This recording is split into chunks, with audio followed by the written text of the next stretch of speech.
Okay, welcome to episode 1 of Diary with a Messiah. Really, what this is going to be is a trip back in time and down memory lane for Shawn Donavan. On the flip side, I just want to give a little bit of insight to those that are just starting out in professional wrestling, or those that have been involved in the business for a number of years that may not have been around as long as I have, and just try to give some insight as to how professional wrestling training was different from when I started to what it is now, to give some young prospects a chance to understand that as wrestling schools have evolved, what they are given now as opposed to what wasn't given back then, and just to give a different perspective on how the business was and how the independents really started to rev up over time. Am I by no means an expert in the world of professional wrestling, but I have been around for a very long time. I've seen a lot of it. I've been through a lot of it. And while there are things that I haven't been through, there have been stories that were shared to me to help me understand as much of the business as I can. I have my own philosophies on the business. I have my own opinions. And in no way is this meant to be a shoot interview or me dumping on anyone, because that's not what I'm doing here. I'm just sharing my experiences, and we'll see in time. Maybe I can do some video interviews as well with other individuals and get their takes and ideas and philosophies, and have a back and forth discussion. And it's also something to pass the time for myself as we all deal with this coronavirus situation that is going on in our world right now, that has left many of us quarantined. And we need something to do. We need an outlet. We need something to do to stay fresh. So it's kind of cool to just kind of sit back and just replay a lot of what has gone on in my life in the world of professional wrestling, and to kind of think that how I got into the business really was a domino effect at a time when there were not a lot of professional wrestling schools around. Obviously today it's a very different story. There is an abundance of schools that are out there, some that are great.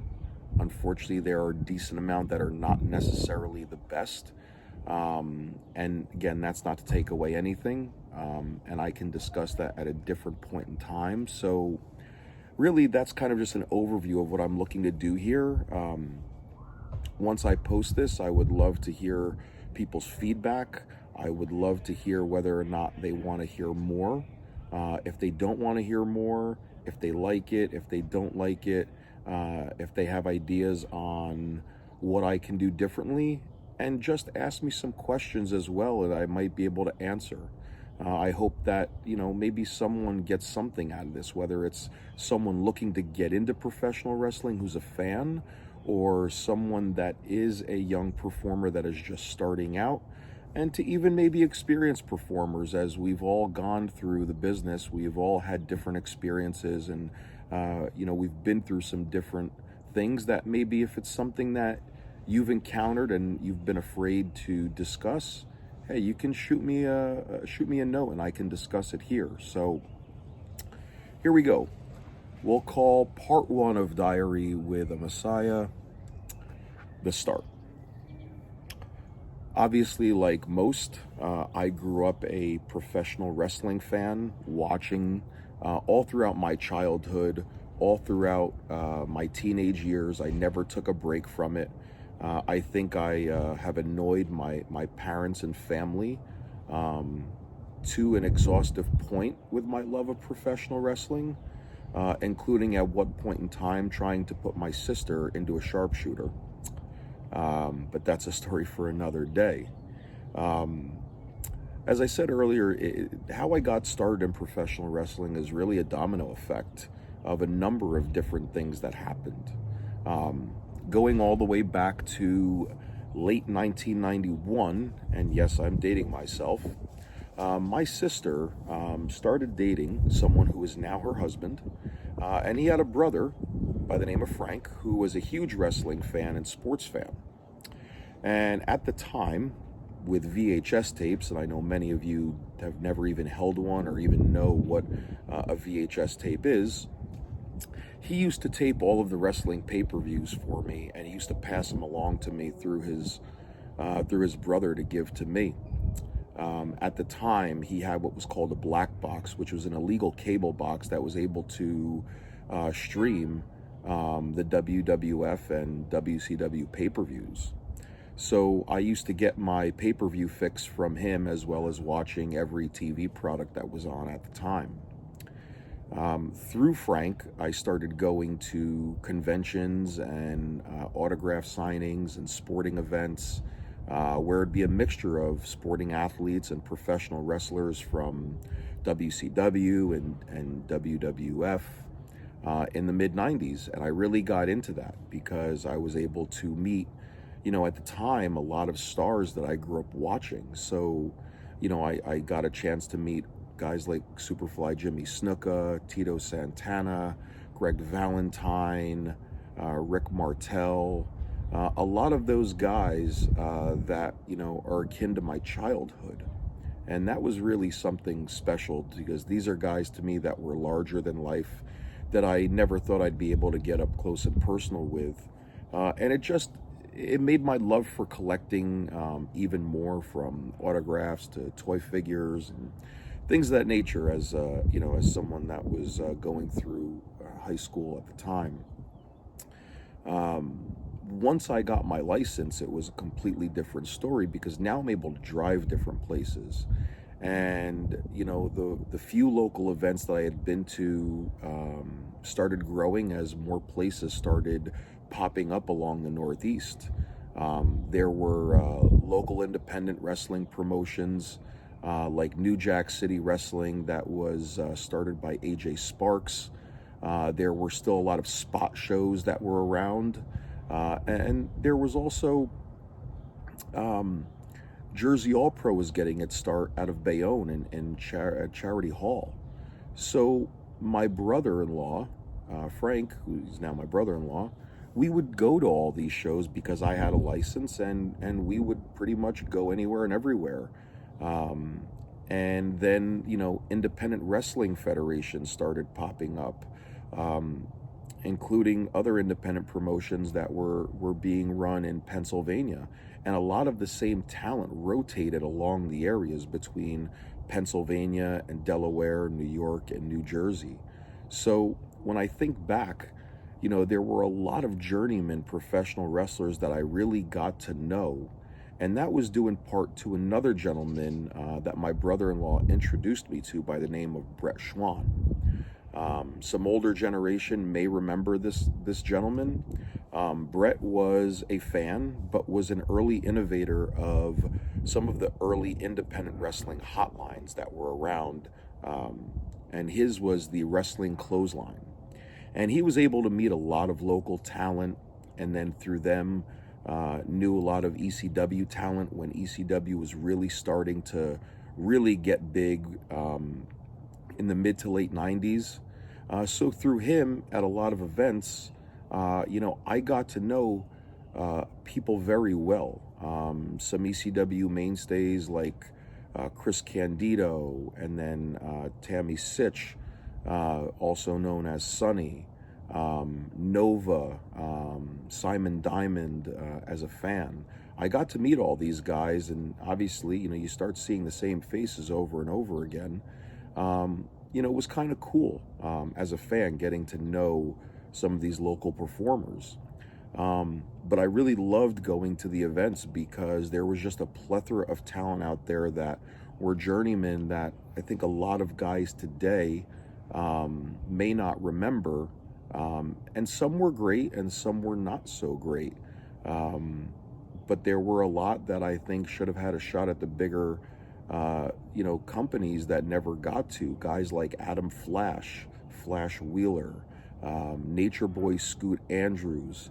Of course, if anybody knows along the East Coast, Mr. Ooh La La, He's every bit as good of a performer today as he was, some 20 plus years ago when I first saw him wrestle. And then I would take trips up to Jersey All Pro, and a lot of ECW talent like Jason Sensation and El Puerto Riqueño would work there. And it was just a really fun time going to all these events that were just so different.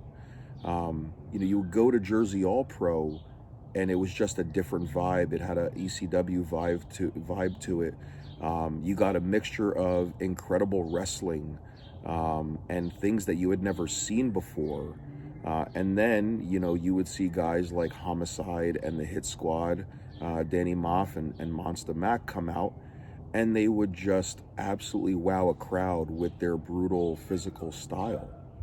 So you would go from something like that to a general spot show. And I think what a lot of fans or even young performers today don't understand is you didn't need a lot of large names to wow a crowd or to even draw a crowd. I would go to Sayreville High School in Sayreville, New Jersey, and I would watch independent shows being run by what was considered at the time NWA New Jersey, which was run by Dapper Johnny and Gino Moore.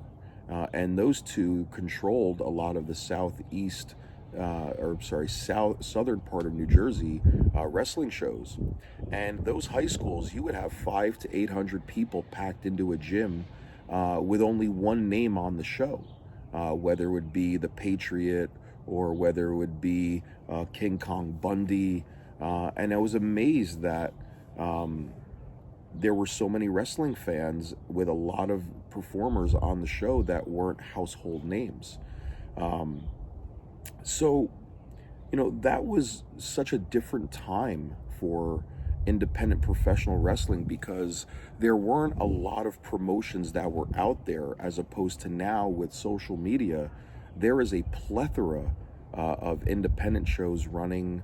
There are, on a given Saturday, within, 2 states, you can find 5 or 6 different shows running, if not more. At that time, you were lucky to have one show being run, per month around, where I came from. So that's how different the independents were, back then. Guys were really, the local journeymen were legitimate stars because there was no social media. Everyone was larger than life. And to me, they were. Even the few that I got to know through Brett Schwann, it was still really cool to watch that.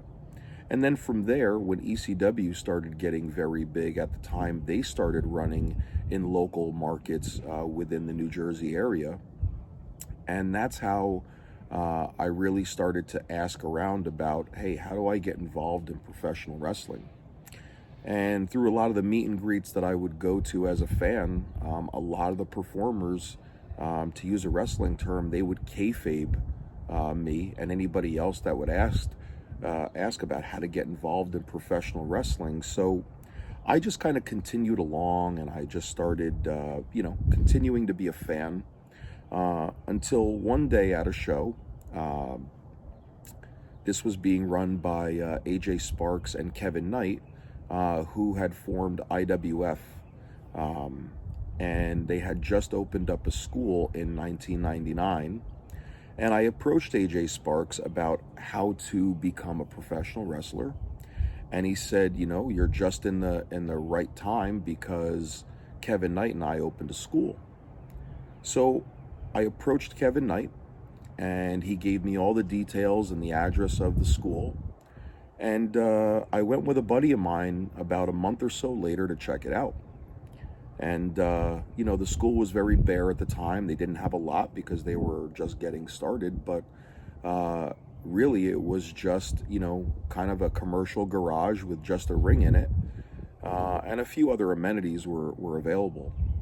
And, I checked it out, and I sat down and I discussed with Kevin and AJ about, wanting to be a professional wrestler. And I'm sure, like many others that came through that door or at shows, how many people say they want to be a professional wrestler and actually never try it?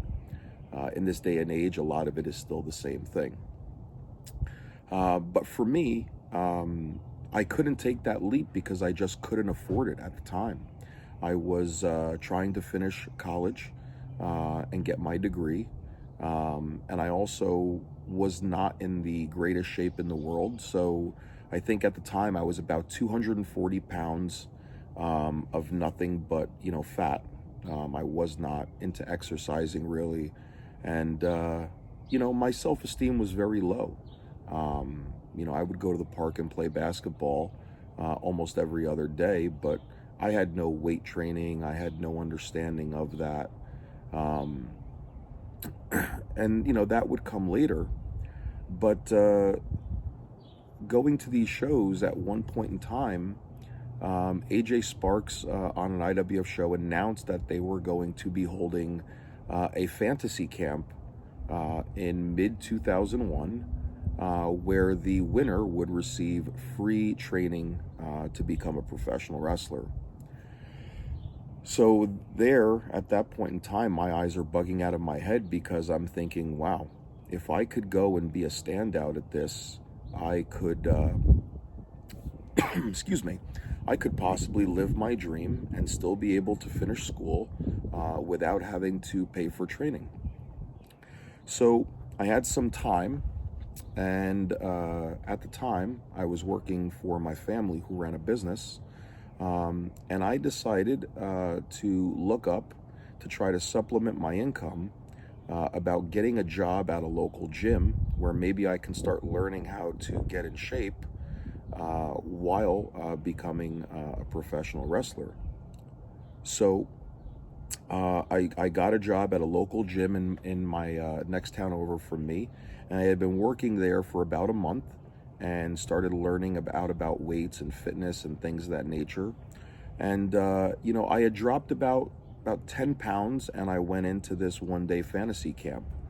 And there were about 17 other individuals in this tryout camp.